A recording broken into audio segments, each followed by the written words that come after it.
Is the chaos of this world distracting you, slowing you down, or preventing you from reaching your goals and objectives? Do you find the unlimited number of choices that we have in a modern time being distracting and keeping you from moving to your next goal or objective? Hi, I'm Justin Hitt with Inside Strategic Relations. If you want greater abundance, greater freedom, more control over your life and environment, then listen very carefully today. There are challenges in this world. There are political systems that do asinine things that cause problems, more problems than they believe that they're solving. There are bad decisions made by leadership, both in your business and in your own organization. There are life's challenges that disrupt your ability to have peace and quality. These are natural activities. These happen all the time. In fact, the way our minds work, it is possible for you to live a charmed life that everybody looks at and says, oh my gosh, I'd really like to be like that person, and that it actually not be of value. So what I want to talk about here today is how do we gain the environment, the influence, the connections that we desire that are constructive to the outcomes that we desire and that overall create value in this world. Now, the premise of my talk today is that you can change faster than the world around you and benefit from the input of that effort.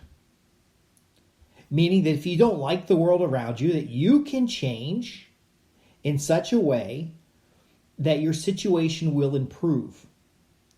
Because I know there is a loss of liberty and personal freedoms that we've received over this COVID event. I know that workplaces in many cases have become unbearable. You had a work environment or situation that you were used to, and then suddenly everything changes. And now that everything's changed, maybe there's a threat that it's going to have to change again, and you like how it is today. Perhaps you have too many choices. This is a reality today. Too many choices. What are you going to do? Do you go this way or that way? Sometimes it feels like you could pretty much do anything and the outcome would be relatively intolerable. But since every choice you can make is, like, for example, if you're in the agricultural world, pretty much everything you do is illegal. If you call your food organic, which, biology, organic, it's plants are organic, you have to follow all these extra rules, and then even within those rules, some of that is not organic. You can actually apply synthetic chemicals on organic vegetables as long as you do them within specification. It just seems like there's so many rules.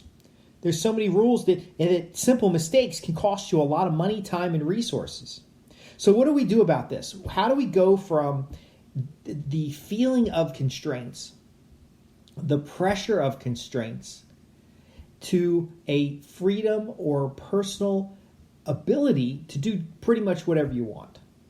And I say that's desirable, to put yourself in a financial and an influence position where you can do pretty much anything you like. Now, most people left to their own devices to do anything they like cause no harm to anybody. In fact, they tend to get into passion projects. They tend to get into the service of others.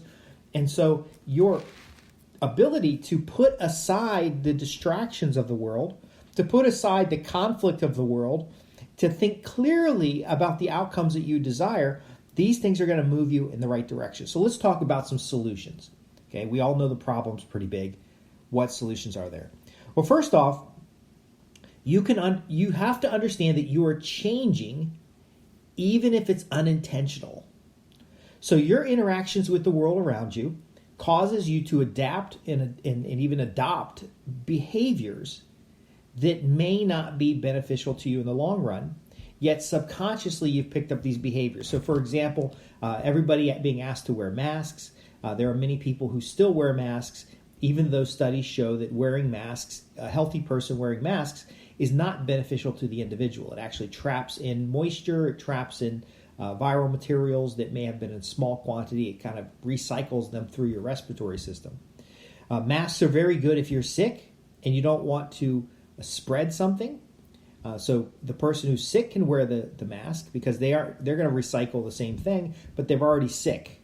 So recycling it isn't going to make it worse. especially if they're around other people. Your behavior is modified by the environment around you. So I would argue that if you would modify the environment, you can adjust your own behavior. So if you are being shaped by the world, can you remove yourself from that world to make a change that benefits you? Well, you certainly can. Another thing you could do is you could fight against that change. I see a lot of people, there's change in the world around them, and then they're out there protesting, and they're out there fighting against the change. Well, I would argue that this consumes a lot of resources and has no direct benefit. It feels good to bitch and complain. It might feel good to catch on video you like burning somebody in an argument. But it doesn't advance your objectives. In fact, it could put you in a position where your objectives are more difficult to reach because that rant is seen by a former or future employer, and you are now disqualified for something because you decided to protest, you decided to freak out. And it's meaningful at the moment, don't get me wrong, but it's not productive to fight against the change. Next, something you can do is to actually narrow the choices due to principle.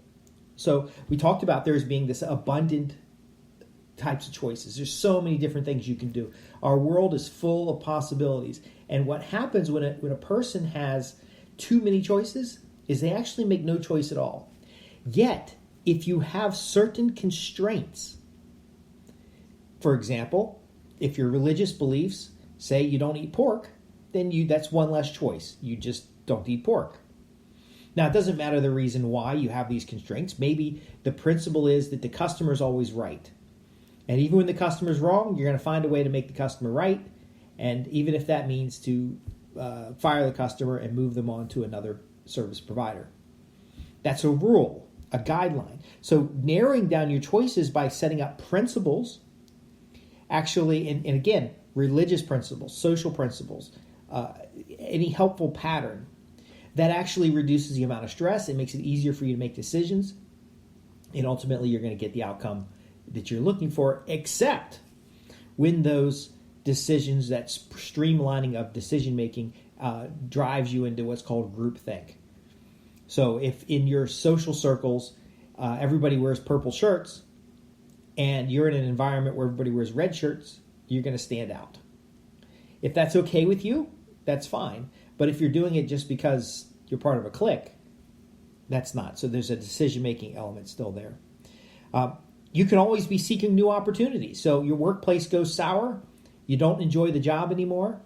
If you were regularly looking for new opportunities, then as soon as one opportunity goes bad, you can move over to another. That actually works out really well.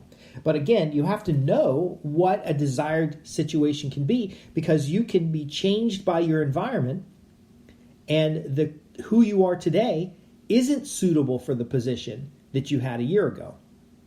So maybe your skill levels have increased, and that's why you have dissatisfaction in the current position, because your skills are beyond that role and you haven't been promoted. Can you see what I'm looking at here? You are the center of your universe. I'm not telling you to be selfish, but as the center of your universe, you have certain desires. You want certain outcomes from your family. You want certain outcomes from your social and professional situation. You want certain outcomes from your own efforts. Why not encapsulate that and use it to guide your decisions? I'm going to leave you with 4 steps before we close out this podcast on how to start directing this accordingly. I have one more piece of advice here. You want your individual financial situation to be so good that you don't really care about the world around you. Now, let me rephrase that, because it sounds like I'm telling you to be a rich bastard who doesn't care about people. Well, the world around you is full of choices. The world around you is full of pressures. And the world around you is full of excitement. Now, there's not as much excitement as there is all these other things. But again, you can't only just move towards that excitement. You have to do what is necessary. But in doing what is necessary, you also have to understand the balance of effort versus reward. So if you're going to put into something and you do not receive from that enough to cover the cost of what you put into it, then it's not a very good decision.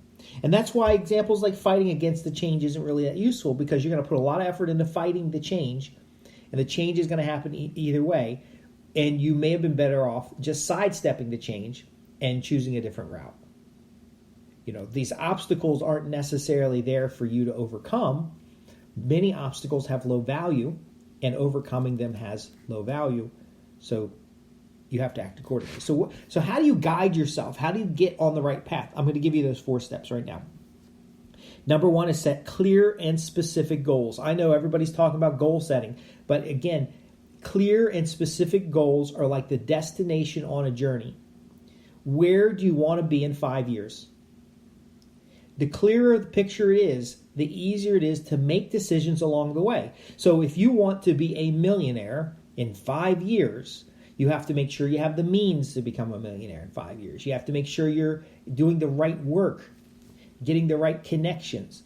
The goals guide you. Number 2, you want to focus on progress against a self-baseline.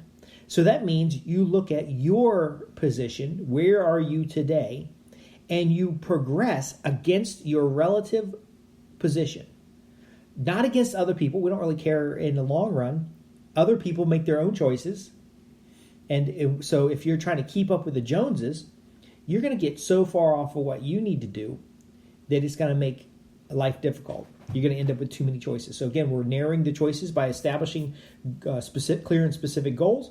And then we're going to measure where we are today and then look at our progress of ourselves. What's the year-over-year return in the business? What's the year-over-year increase in earnings in the business? You're going to look at these factors. Where am I today versus where I was this time last year? Number 3 is you're going to curate your environment, the people, the places, and the things around you. You will curate. So you want to surround yourself with individuals who are of benefit to you. Benefit could be they have opportunities. So if you're out looking for a new job every month or researching your position to be the very best person you can be in your position, you will have to interact with other people who may have job opportunities, who may have insights about the industry, and so on. It also has to do with place. If you want to work in a quiet place that is contributing to the outcome you're looking for, not sitting at a Starbucks typing with all that noise around. Number 4 and final tip here is take the first step towards a desire. Okay, so you set a goal. You're measuring progress against that goal in the context of your situation. You're curating your environment by removing those things that keep you from the goal.